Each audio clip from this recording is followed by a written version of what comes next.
अंकली चोकाक दरम्यानच्या महामार्गासाठी शेतकऱ्यांना चौपट दर मिळणार. आमदार राजेंद्र पाटील यड्रावकर यांच्या पाठपुराव्याला यश. जयसिंगपूर रत्नागिरी नागपूर महामार्गासाठी संपादित होणाऱ्या जमिनीच्या मोबदल्याबाबत गेल्या अनेक वर्षापासून सुरू असलेल्या शेतकऱ्यांच्या मागणीला आमदार राजेंद्र पाटील यड्रावकर यांच्या माध्यमातून अखेर यश आले असून बाधित शेतकऱ्यांना चौपट दराने नुकसान भरपाई देण्यास राज्य शासनाने मंजुरी दिली आहे.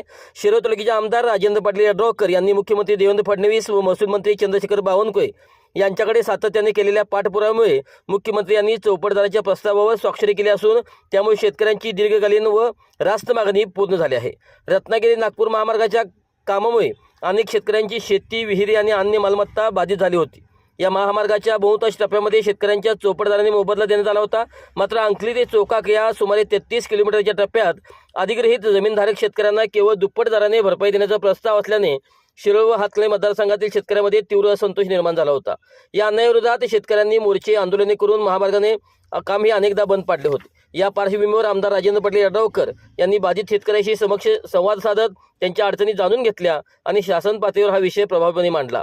त्यांनी राज्य शासनाकडे निवेदन सादर करून याच महामार्गासाठी इतर भागात चौपट दर मिळत असताना शिरोळ व हातकणंगले मतदारसंघातील शेतकऱ्यांना दुप्पट दर देणे हा गंभीर अन्याय आहे. त्यामुळे संबंधित विभागाची तातडीने बैठक घेऊन शेतकऱ्यांना समान न्याय द्यावा अशी ठाम मागणी त्यांनी केली. आमदार राजेंद्र पाटील यड्रावकर यांच्या पाठपुराव्यामुळे मुख्यमंत्री देवेंद्र फडणवीस यांनीही या प्रश्नावर सकारात्मक निर्णय घेत अखेर चौपट दराने नुकसान भरपाई देण्यास मंजुरी केली. त्यामुळे या 33 किलोमीटरच्या टप्प्यातील शेतकऱ्यांना चौपट दर देण्यास मंजुरी मिळाली आहे.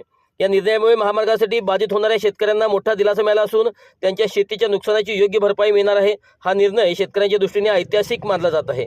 याबद्दल आमदार राजेंद्र पाटील यड्रावकर यांनी मुख्यमंत्री देवेंद्र फडणवीस तसेच महसूल मंत्री चंद्रशेखर बावनकुळे यांचे आभार मानले आहेत.